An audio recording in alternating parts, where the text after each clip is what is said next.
Hello दोस्तों, स्वागत है आपका हमारे आज की इस वीडियो में। मैं उम्मीद करूंगा कि आप सभी प्यारे साथी एकदम मस्त होंगे, शानदार होंगे और अपनी पढ़ाई को एकदम बेहतरीन तरीके से कर रहे होंगे। तो आज हम देखेंगे द्विघात समीकरण के इंट्रोडक्शन के पार्ट 2 को। इससे पहले मैंने पार्ट 1 बना दिया है। अगर आपने उस वीडियो को नहीं देखा है तो उसको एक बार जाकर जरूर देखिएगा। उसमें थोड़ा सा थ्योरी पोर्शन कराया था मैंने, उसके बाद थोड़ा सा थ्योरी पोर्शन रह गया था तो उसको मैं इसमें कराऊंगा। उसके बाद इस चैप्टर का जो थ्योरी है वो आपकी कंप्लीट हो जाएगी और इसमें जितने सारे क्वेश्चन हैं इसके बाद में, इस लेक्चर के बाद में आपको इस चैप्टर के जितने भी क्वेश्चन है, क्वेश्चन प्रैक्टिस आपको मिलते रहेंगे रेगुलर। तो अगर आप इस चैनल पर नए हैं तो इस चैनल को सब्सक्राइब कर लीजिएगा, बेल आइकन को प्रेस कर लीजिएगा ताकि रेगुलर आपको वीडियोस के नोटिफिकेशन मिलते रहें। तो चलिए बिना टाइम वेस्ट के इस वीडियो को स्टार्ट करते हैं। इस लेक्चर में हम लोग पढ़ेंगे द्विघात समीकरण का विविक्तकर। विविक्तकर क्या होता है? जैसे कोई द्विघात समीकरण लिखा है ax square plus bx plus c बराबर 0, ये लिखा है तो इसका विविक्तकर हम लिखते हैं। इसका विविक्तकर होता है d बराबर b स्क्वायर माइनस 4ac, ये इसका विविक्तकर होता है। विविक्तकर को अंग्रेजी में डिस्क्रिमिनेंट बोलते हैं, जो कि यहाँ पर लिखा है, और इसका पहला लेटर होता है कैपिटल डी। उसी कैपिटल डी से इसको हम रिप्रेजेंट करते हैं, यानी कि दर्शाते हैं। और डी बराबर होता है बी स्क्वायर माइनस 4ac। ये क्यों हम पढ़ते हैं? क्योंकि हम जो द्विघात समीकरण दिया होता है कि उसके मूल कैसे निकलेंगे, ये डिस्क्रिमिनेंट ही बताता है, विविक्तकर बताता है कि जो द्विघात समीकरण है उसके मूल कैसे होंगे, वास्तविक होंगे कि काल्पनिक होंगे, समान होंगे, इस तरीके से बताता है। तो जैसे मैं यहाँ पर दिखाता हूँ, देखिएगा। जैसे मान लीजिए कोई यहाँ पर समीकरण आपको दिया है एक्स स्क्वायर प्लस 5x और प्लस 6 बराबर 0, ये आपको समीकरण दिया हुआ है। ऐसे आपको समीकरण दे देगा और आपसे पूछेगा कि इसका विविक्तकर निकालिए, यानी कि डिस्क्रिमिनेंट निकालना है। तो हम क्या करेंगे, देखिए इसको ऐसे लिखेंगे कि दिए गए समीकरण का, दिए गए द्विघात समीकरण का, द्विघात समीकरण का मानक द्विघात समीकरण, मानक द्विघात समीकरण ax square plus bx plus c बराबर 0 से तुलना करने पर ऐसे आप लिख लेंगे। उसके बाद क्या करेंगे, इसका इसी से तुलना करेंगे। तो x स्क्वायर के गुणांक को a बोलते हैं, यानी कि यहाँ पर जो x स्क्वायर का गुणांक होगा उसको a बोलेंगे, यानी कि यहाँ पर क्या है, कुछ नहीं तो 1 है। तो लिखेंगे कि चूंकि a क्या हो जाएगा, 1 हो जाएगा। इस हिसाब से हमको ये फाइंड करना है, यानी कि पहले ABC का मान ज्ञात करेंगे, वही मान इसमें रख देंगे, जितना आएगा वो हमारा विविक्तकर हो जाएगा। बस यही आपको काम करना है। इसी तरीके से सवाल आपसे पूछे जाएंगे। और B क्या है, x का गुणांक, यानी कि पूरा ये चिन्ह सहित लेंगे, प्लस 5 है तो B बराबर 5 ऐसे लिख देंगे।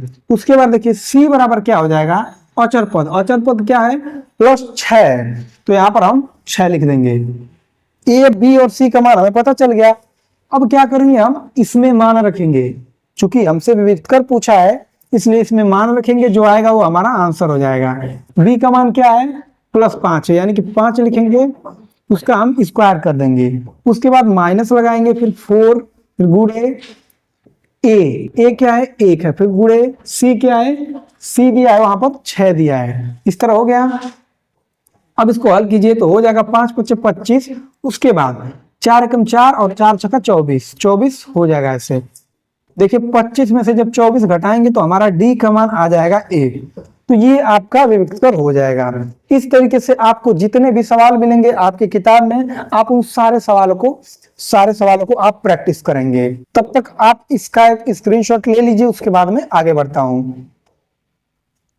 अब देखिए अगला क्वेश्चन दिया है x square minus 3x minus 10, इसका भी आपको विविक्तकर निकालना है। तो सेम वही काम करेंगे। क्या करेंगे, पहले a का मान निकालेंगे। a क्या है, एक्स स्क्वायर का गुणांक, तो एक्स स्क्वायर का गुणांक कुछ नहीं है तो 1 मानेंगे, यहाँ पर हमने 1 लिख लिया। उसके बाद b क्या है, यक्स का गुणांक, और यक्स का गुणांक ये पूरा का पूरा -3 है, तो यहाँ पर हम -3 ऐसे लिख लेंगे। उसके बाद सी का गुणन क्या है, सॉरी सी क्या है, सी तो अचर पद है, जो बच गया वो अचर पद, यानी कि सी क्या है, -10 है, तो यहाँ पर आप लिख लेंगे -10, ऐसे आप लिख लेंगे। इतना हो गया। अब यही एबीसी का मान उठाकर इसमें रख देंगे, इसको हल करेंगे, जो आएगा आपका विविक्त कर निकल के आ जाएगा। अब देखिए ये हो जाएगा डी बराबर, बी का मान क्या है, -3 है, तो यहाँ पर रखिए -3, उसके बाद स्क्वायर -4, उसके बाद ए क्या है, 1 है, फिर सी क्या है, -10 है, यहाँ पर -10 रख लेंगे। लेकिन एक बात ध्यान दीजिएगा, जब भी आपको दो साइन साथ में दिखे, मतलब दो चिन्ह एक साथ दिखे, तो ऐसे ब्रैकेट लगा लिया करिए, उसको अलग अलग दिखाने के लिए। अब इसको हल कीजिए, तो ये हो जाएगा -3 का स्क्वायर करेंगे तो हो जाएगा 9 + 9, उसके बाद माइनस का इस माइनस में मल्टीप्लाई करेंगे प्लस हो जाएगा, फिर 4 का 1 में मल्टीप्लाई 4, फिर उस 4 का 10 में करेंगे 40 हो जाएगा। तो ये कितना आ गया, डी बराबर 40 में 9 जोड़ेंगे आपका हो जाएगा 49। तो ये आपका विविक्त कर आ गया। तो ये पहले टाइप का क्वेश्चन रहा। इस तरीके से आप इस सारे सवाल को करेंगे। पहले जो सवाल देगा उसको दिए गए द्विघात समीकरण का मानक द्विघात समीकरण इतने से तुलना करने पर एबीसी का मान छाटेंगे, इसमें रखेंगे, जो आएगा आपका विविक्त कर निकल कर आ जाएगा। तो इस तरीके से आपकी किताब में जितने भी सारे सवाल हैं, आप सारे सवालों को करिएगा। बस विविक्त कर में यही पढ़ना है। आप इसका स्क्रीनशॉट लीजिए, उसके बाद में आगे बढ़ता हूं। अब अगला टॉपिक है कि द्विघात समीकरण के मूलों की प्रकृति, मतलब द्विघात समीकरण जिस फॉर्म में दिया है, या फिर x के फॉर्म में, या फिर y के फॉर्म में, या फिर z के फॉर्म में, किसी भी फॉर्म में दिया है, तो उसका हम जब गुणनखंड करके मूल निकालेंगे, मूल का मतलब समझ लीजिए x का मान, क्योंकि मैंने बता दिया है कि बहुपद वाले चैप्टर में जिसे हम शून्यक बोलते हैं, इसी चैप्टर में उसको मूल बोलते हैं। वही x का मान है। x का मान हम जब निकालते हैं उसी को हम मूल बोलते हैं। अब पढ़ेंगे कि मूलों की प्रकृति, मतलब मूलों की प्रकृति कैसी होगी। तो मूलों की प्रकृति धनात्मक होगी कि मतलब कोई मूल नहीं होगा, वास्तविक होगा। इसके लिए हम क्या करते हैं, इसके लिए पहले उसका विविक्त कर निकालते हैं। जो भी हमें द्विघात समीकरण दिया है उसका विविक्त कर ज्ञात करेंगे। वो विविक्त कर बताता है कि मूलों की प्रकृति कैसी होगी।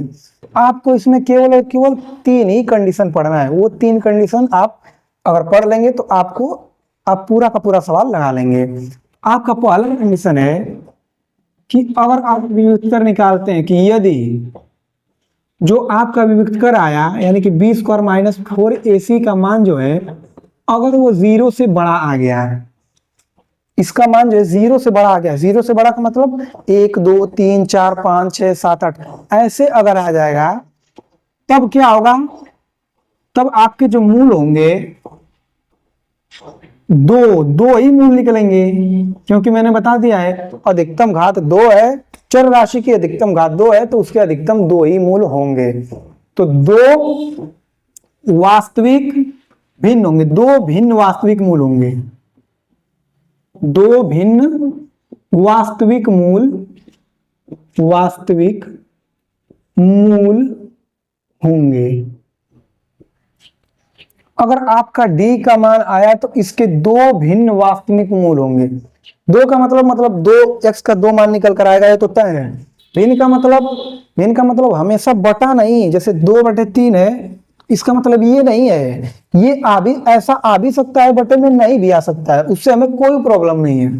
ये भिन्न का मतलब होता है डिफरेंट वाला, यानी कि अलग अलग, 2 अलग अलग वास्तविक, यानी कि वास्तविक संख्याएं, मूल का मतलब x का मान जो होगा निकलेंगे आपके, अगर d का मान 0 से बड़ा हुआ तो। या फिर इसी चीज को कहीं कहीं ऐसे दिया रहता है, इस पूरे को हम d बोलते हैं, तो d या करके मैं लिख देता हूं, ऐसे दिया रहता है। तो ये दोनों ही चीज सेम है, बस आपको कहीं ऐसा मिलेगा देखने को, कहीं ऐसा मिलेगा। तो ये आपकी पहली कंडीशन है। अब दूसरी कंडीशन क्या है, दूसरी कंडीशन है कि यदि आपका b² - 4ac का मान अगर 0 के बराबर आ गया, तो अगर आप विविक्त कर निकाल रहे हैं, अगर वो विविक्त कर 0 आ गया, इस कंडीशन में आपके 2 बराबर या फिर समान, जो भी कह लीजिए, बराबर या फिर समान वास्तविक मूल होंगे।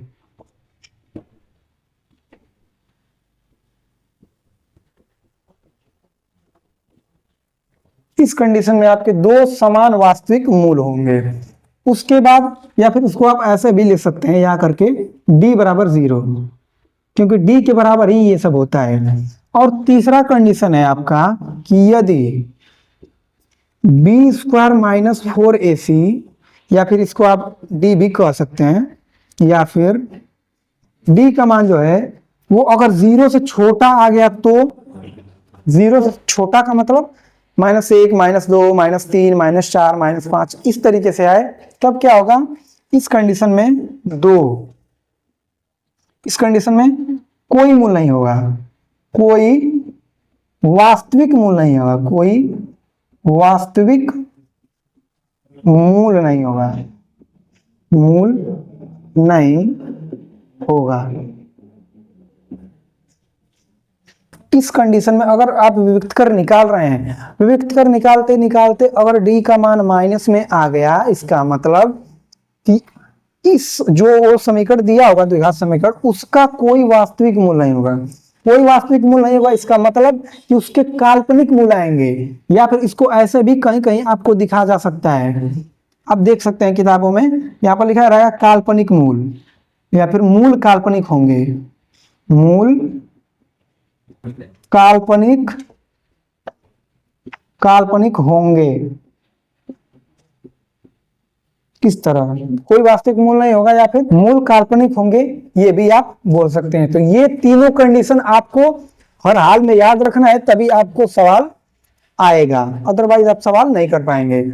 आप चाहें तो इसका एक स्क्रीनशॉट ले सकते हैं, इसके बाद में इस पर 2-4 क्वेश्चन बताता हूं। अब देखिए इस पर क्वेश्चन है कि द्विघात समीकरण इतने के मूलों की प्रकृति ज्ञात कीजिए। तो जब ऐसा सवाल देगा कि द्विघात समीकरण दे देगा, उसके मूलों की प्रकृति पूछेगा, तो सबसे पहले आप उसका विविक्त कर ज्ञात करेंगे, उसके बाद विविक्त कर बताएगा कि किस तरीके का मूल उसके निकलेंगे। तो चलिए पहले लिखेंगे कि हल में क्या लिखेंगे, हल में आप लिखेंगे कि दिए गए समीकरण का, चाहे दी गई समीकरण का मानक समीकरण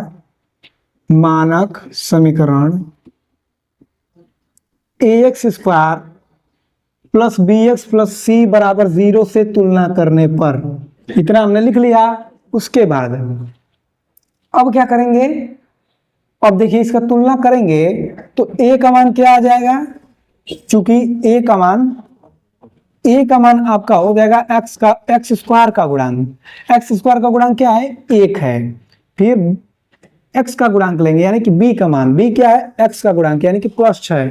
फिर c क्या है, अचर पद यानी कि 9 है। इस तरह हम निकाल लिए। अब इसका विविक्त कर फाइंड करेंगे, यानी कि d is equal to b square minus 4ac, क्या हो जाएगा, इस पर लिख लेंगे हम विविक्त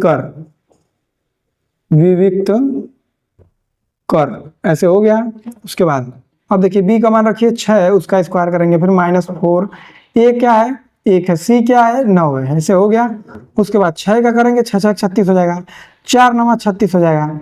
अब देखिए 36 में से 36 जाएगा तो 0, d का मान क्या आ गया हमारा, 0 आ गया।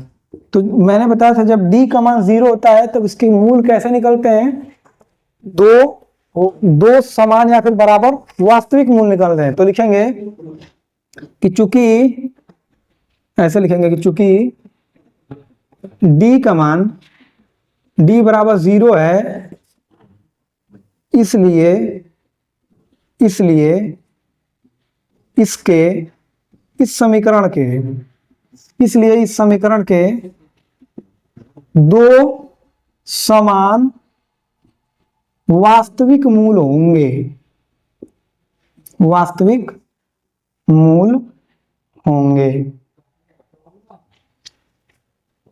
इसलिए इस समीकरण के दो समान वास्तविक मूल होंगे। दो समान का मतलब होता है कि मतलब बराबर, यानी कि इसका अगर हम फैक्टर करेंगे और x का मान निकालेंगे तो दो जो x का मान निकलेगा, एक बार x का मान फिर दूसरा x का मान, दो मूल निकलेंगे, इसके दोनों मान एकदम बराबर होंगे। जैसे मान लीजिए कि एक x का मान -3 आ गया तो दूसरा भी x का मान -3 ही आएगा, एक का मान 4 आ गया तो दूसरा का मान 4 ही आएगा, इस तरीके से। तो यही समान या फिर बराबर, यही इसका मतलब है।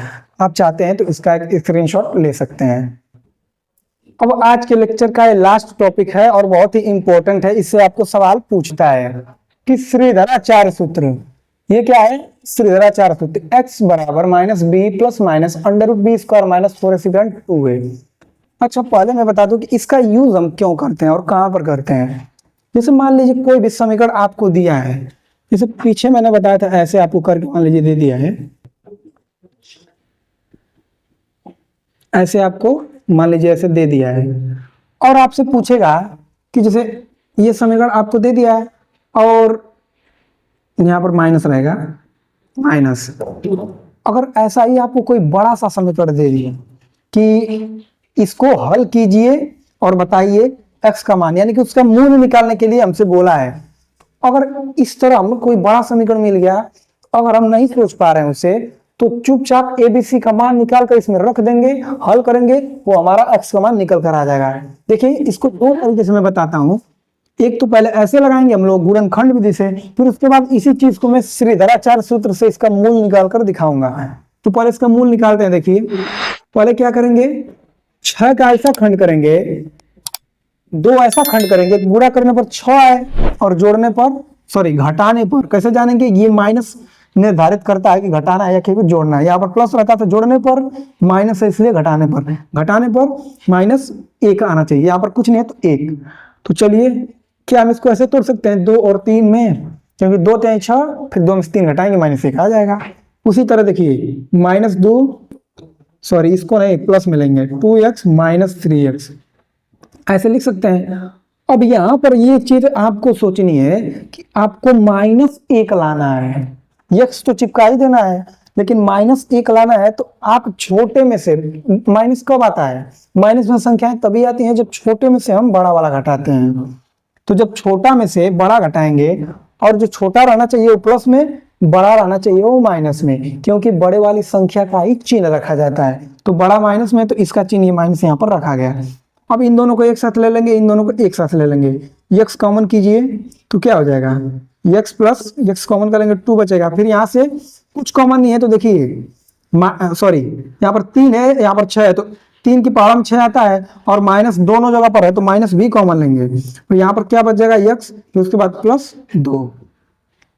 और एक बात और ध्यान दीजिएगा कि एक बार जो यहाँ पर ब्रैकेट में कॉमन हो गया, सेम टू सेम वही चीज यहाँ पर भी कॉमन होनी है। अगर नहीं हो रहा है इसका मतलब आप कहीं गलती किए होंगे। तो यहाँ से हम अगर माइनस भी कॉमन करेंगे तो यहाँ पर प्लस बचेगा। क्यों? अब इसका इसमें गुणा करेंगे, देखिए इतना आ जाएगा। -3 का x में करेंगे -3x, फिर माइनस का प्लस में करेंगे माइनस हो जाएगा। -3 का 2 में करेंगे, इस 2 में, तो -3 2 के 6, -6 हो जाएगा। यानी कि इसका मल्टीप्लाई करने पर इतना आ जा रहा है। इसलिए अब इस पूरे में से क्या कॉमन है, x+2, इसको मैं यहाँ पर x+2 यहाँ पर लिख लेता हूँ। फिर क्या बचेगा, x और -3, एक ब्रैकेट में x -3 और बराबर हो जाएगा 0। अब एक बार क्या कीजिए, इसके बराबर 0 लीजिए, x+2 बराबर 0 और यहाँ पर भी x -3 बराबर 0। अब 2 को इधर पक्षांतर करेंगे तो हो जाएगा -2 और x इस 3 को इधर पक्षांतर करेंगे हो जाएगा +3। ये -3 है, इधर करेंगे तो +3 हो जाएगा। यानी कि हमारा x का 2, देखिए इस समीकरण के 2 मूल निकले, एक x बराबर -2, एक x बराबर +3 निकल गया। अब यही सेम टू सेम चीज इस वाले समीकरण से भी आएगा। देखिए कैसे आएगा, मैं बताता हूं। पहले क्या करेंगे कि हमें इसमें ABC का मान चाहिए। तो यहाँ पर देखिए a का मान क्या है, कुछ नहीं है तो 1 है, यानी कि a का मान 1। फिर b का मान क्या है, -1 है, b का मान -1। उसके बाद c क्या है, ये पूरा अचर पद यानी कि -6 है। ABC का मान पता हो गया इसी समीकरण से। अब इसको इसी में रखेंगे, x का 2 मान निकलेगा। अब कैसे निकलेगा, ध्यान से देखिए, x बराबर माइनस b का मान, देखिए ये खुद माइनस में है और ये जो है ये सूत्र वाला माइनस है, तो इसमें आपको कंफ्यूज नहीं होना है। ये सूत्र वाला माइनस है तो ये माइनस लगाएंगे ही।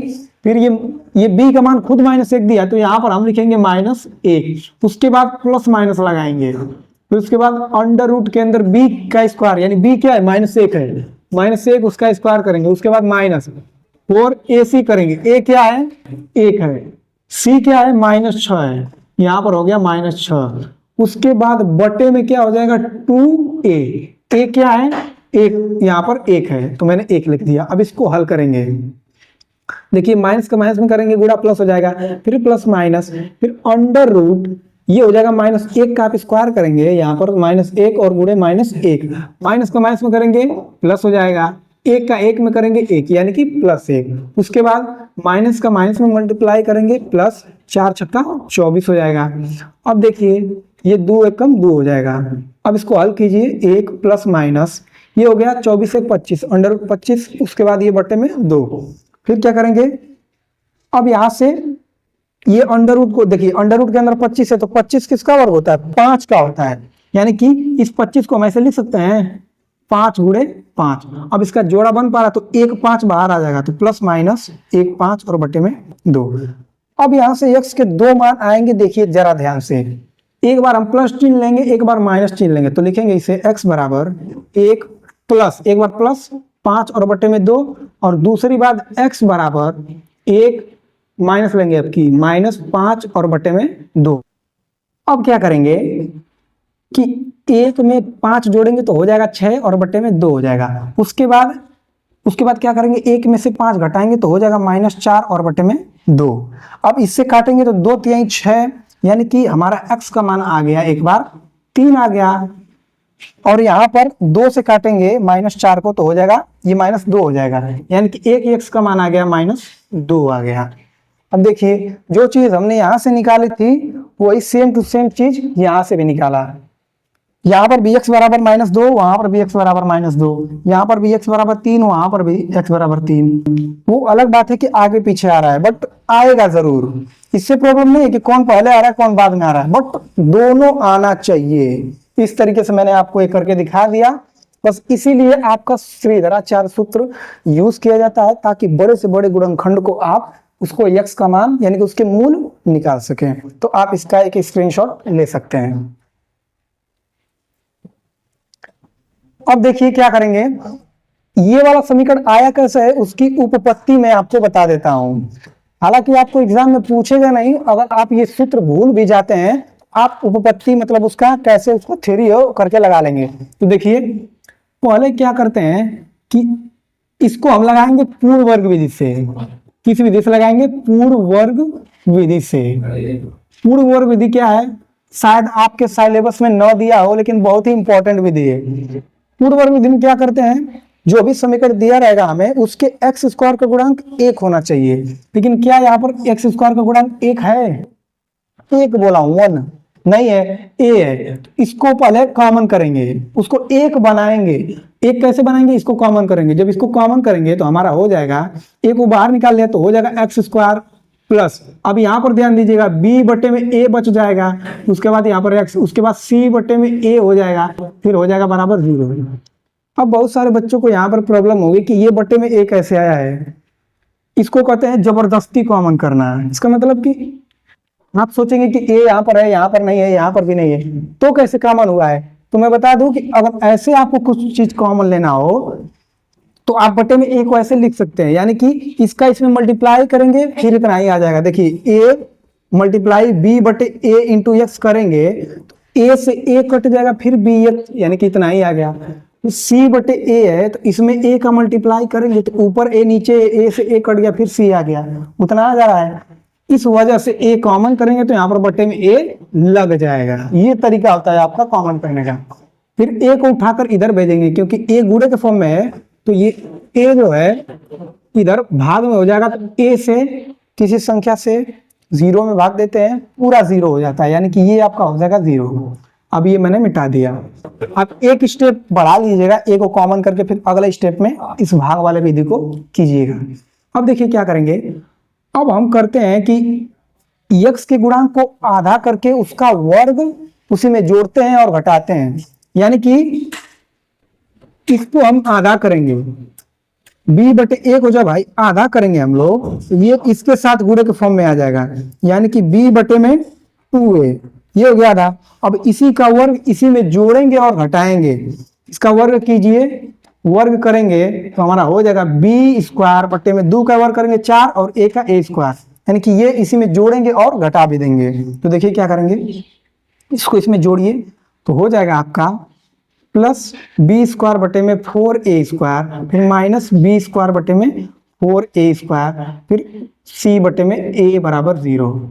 चूंकि हम जो काम करते हैं दोनों साइड करते हैं, लेकिन जितना हमने जोड़ा उतना ही घटा दिया, इस वजह से हमारे समीकरण पर कोई फर्क नहीं पड़ेगा।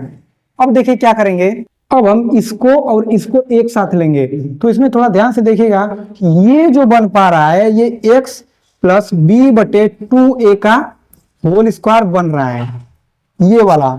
अब इसको आप कैसे समझेंगे, देखिए इसका स्क्वायर करेंगे तो उतना आ जाएगा, फिर इसका स्क्वायर करेंगे तो बी स्क्वायर बटे में 4a² इतना आ जाएगा। फिर उसके बाद क्या होता था, a² plus B square plus 2ab, यानी कि प्लस 2a और b क्या है, ये b बटे में, इस पूरे को एक पल के लिए b समझिए। अब ये 2 से 2 कटेगा, ये हो जाएगा आपका bx बटे में a, जो कि इतना दिख रहा है। यानी कि इतने चीज को हम ऐसे लिख सकते हैं, तो मैंने ऐसे लिख लिया। उसके बाद देखिए क्या करेंगे, उसके बाद इस पूरे को हम इधर भेजेंगे दोनों को, तो देखिए ये माइनस बी स्क्वायर बटे में 4a है, इधर जाएगा तो प्लस में हो जाएगा, यानी कि बी स्क्वायर बटे में 4a प्लस में, ये प्लस c बटे a है, इधर जाएगा तो माइनस c बटे a हो जाएगा। अब देखिए क्या करेंगे, ऊपर नीचे हम क्या करेंगे, 4a से मल्टीप्लाई करेंगे, 4a से।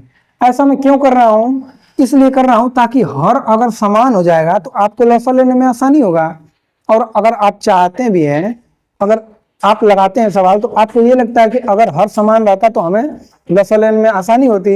इस वजह से मैंने देखा कि यहाँ पर 4a² है, लेकिन यहाँ पर a है, तो मैं अगर 4a से ऊपर नीचे गुणा करूंगा तो अगर इतना ही कट जाएगा, तो इतना कट के फिर इतना ही आ जाएगा। इस वजह से हम इसमें ऊपर नीचे 4 से मल्टीप्लाई करेंगे, इस पर कोई फर्क नहीं पड़ेगा। अब देखिए इसको मैं आगे हल करता हूं, यहाँ पर ये हो जाएगा x प्लस बी बटे 2a का होल स्क्वायर, फिर बराबर में क्या हो जाएगा, बी स्क्वायर बटे में 4a² माइनस ये हो जाएगा 4ac बटे में 4a² हो जाएगा। अब क्या करेंगे, x प्लस बी बटे में 2a, इसका हो जाएगा होल स्क्वायर। फिर देखिए आधार समान हो गया तो लॉस लेने में आसानी होगी, इसको एक बार ऐसे लिख लेंगे, फिर ऊपर का घटा लेंगे, यानी कि b² माइनस 4ac हो जाएगा। अब देखिए क्या करेंगे, अब ये स्क्वायर है तो स्क्वायर को जब उस साइड भेजेंगे तो कर्डी लग जाएगा, यानी कि x प्लस बी बटे में 2a, अब इसको भेजेंगे तो ऐसे कर्डी लग जाएगा, ऐसे कर्डी हो जाएगा आपका b² माइनस 4ac, इस पूरे के बटे में 4a² है, ये बटे में है। अब देखिए अगला स्टेप में क्या करेंगे हम, x प्लस बी बटे में 2a, उसके बाद बराबर under root b² minus 4ac, और इसके बटे में 2a होगा। ये जो है अंडर रूट इसके साथ लगेगा और इसका खंड हो जाएगा, तो ये 2a बाहर आ जाएगा बटे में, तो कर्डी केवल इसके ऊपर ही बचेगी। कैसे, देखिए 4 को ऐसे लिख सकते हैं 2 गुणे 2, फिर a को कैसे लिख सकते हैं a गुणे a, 1 2 बाहर आ जाएगा, फिर 1 a बाहर आ जाएगा, तो 2a क्योंकि बटे में है तो मैंने इसको बटे में ही लिखा, ऐसे आप लिख लेंगे। उसके बाद क्या करेंगे आप, इस चीज को हम इधर पक्षांतर करेंगे, तो देखिए हो जाएगा। और यहाँ पर एक चीज और, इसको निकालेंगे तो यहाँ पर प्लस माइनस लग जाएगा, क्यों, क्योंकि अगर आप प्लस इतने का स्क्वायर करेंगे तो भी इतना आएगा, अगर माइनस इतने का स्क्वायर करेंगे तो भी आपका इतना आ जाएगा। आप चाहते तो करके देख लीजिए। उसके बाद इसको इधर पक्षांतर करेंगे तो हो जाएगा माइनस बी बटे 2a, और ये जो है ये है plus minus under root b² minus 4ac, और पूरे के बटे में 2a है। अब देखिए जब भी हर समान होता है ये, तो हम हर को एक बार लिखते हैं और ऊपर का जो भी जुड़ना घटना हो उसको सीधे लिख लेते हैं। तो मैं इसको क्या करता हूं, ऐसे लिखता हूं, ऐसे कि माइनस बी को मैंने ऐसे लिख लिया, उसके बाद बटे में क्या हो जाएगा 2a हो जाएगा। तो ये आपकी उपपत्ति यानी सूत्र का उपपत्ति हो गया। इस तरीके से आप इस सवाल को करेंगे। बाय द वे अगर आप ये भूल भी जाते हैं तो अगर आपको ये पूर्ण वर्ग वाली मेथड पता है तो आप इसको फिर से निकाल सकते हैं। फिर से मैं बता देता हूं, पूर्ववर्ग विधि में क्या करेंगे, एक्स स्क्वायर का गुणांक 1 होना चाहिए, तो मैंने 1 नहीं था तो मैंने 1 किया कॉमन करके, फिर a को इधर भेजा, बटे में भाग दे दिया, 0 आ गया। फिर x के गुणांक को आधा करके इसका वर्ग करके इसी में जोड़ेंगे घटाएंगे तो कोई फर्क नहीं पड़ेगा, क्योंकि इससे ये कट जाएगा तो कोई फर्क ही नहीं पड़ेगा। अब इसको एक साथ लेंगे तो देखेंगे किसका होल स्क्वायर बन रहा है, a प्लस बी के होल स्क्वायर जैसा बन रहा है। फिर मैंने इसको इधर पटक दिया तो ये माइनस में तो प्लस में हो गया, ये प्लस में तो माइनस में हो गया। हर बराबर करने के लिए मैंने ऊपर नीचे 4a से मल्टीप्लाई कर दिया, हर समान हो गया यहाँ पर, तो इसको हम एक बार लिख सकते हैं, ऊपर का हम घटा देंगे। स्क्वायर है तो स्क्वायर इधर आएगा तो इस पूरे के ऊपर लग जाएगा। फिर बटे में देखेंगे, बटे में 4a स्क्वायर का हम खंड कर सकते हैं, 4 का 2 गुणे 2, a स्क्वायर का a गुणे a, 2 को एक बार बाहर निकालेंगे, फिर a को भी बाहर निकालेंगे तो हो जाएगा 2a, वो भी बटे में। फिर ये b स्क्वायर माइनस 4ac का कुछ नहीं होने वाला है तो इसे ऐसे रहने देंगे, और उसके बाद इसको पक्षांतर करेंगे, हल करेंगे, इतना निकल के आ जाएगा।